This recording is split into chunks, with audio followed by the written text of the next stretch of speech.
Bien noté. Lydie, on termine avec un festival. Oui, le Festival de Cannes. Donc là, c'est la 77e édition du Festival de Cannes. On est obligé de parler quand même des sélections africaines qui représentent, n'est-ce pas, ou qui mettent en avant notre continent.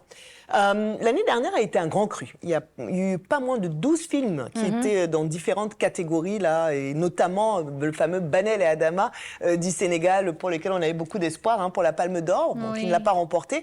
Cette année, honnêtement, c'est beaucoup moins ça, en tout cas pour notre continent, puisqu'il n'y a pas de films africains qui ont été retenus pour la compétition officielle.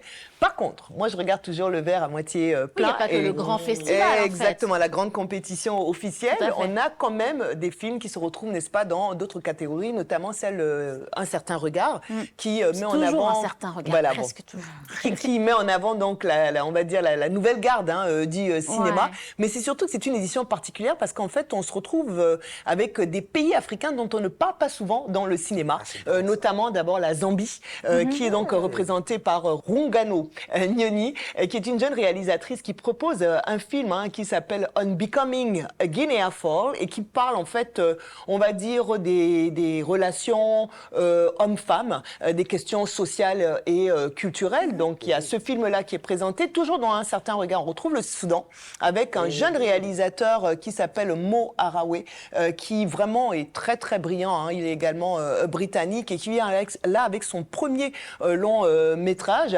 Et donc, ça s'appelle The Village Next to Paradise. Ça dresse le portrait d'une famille dont les membres, en fait, essaient de réaliser, on va dire, leurs aspirations, mais ils ont beaucoup de mal à cause de l'environnement dans lequel ils vivent. Donc, il y a d'autres réalisateurs africains qui sont plus habitués des tapis rouges. Et je ne pouvais pas ne pas parler de la participation à cette 77e édition de Raoul Peck, l'immense réalisateur haïtien dont je suis fan.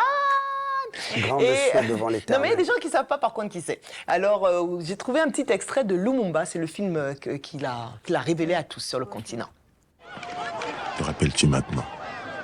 Te rappelles-tu cette année 1959, pleine d'élan, de fureur et de violence? Te rappelles-tu comment personne n'avait vu venir ces événements qui allaient tout changer? Patrice. MNC au milieu là, on verra ça plus tard. Patrice.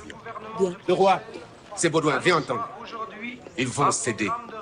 Ils vont céder. Une étape décisive pour les destinées de nos populations africaines.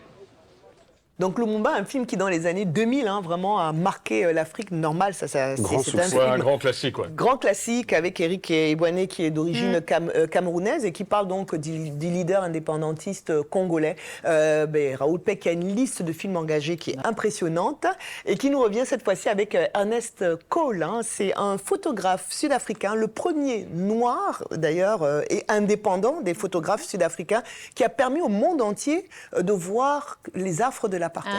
Donc c'est vraiment c'est un film documentaire qu'on a vraiment hâte de voir. Ça va être lors d'une séance spéciale. Et il y a tellement d'autres choses en fait. On peut pas tout dire, mais je reviendrai dans les prochaines émissions sur tous les autres films, n'est-ce pas, qui ont fait le Cannes de cette année. Voilà. Merci Lydie.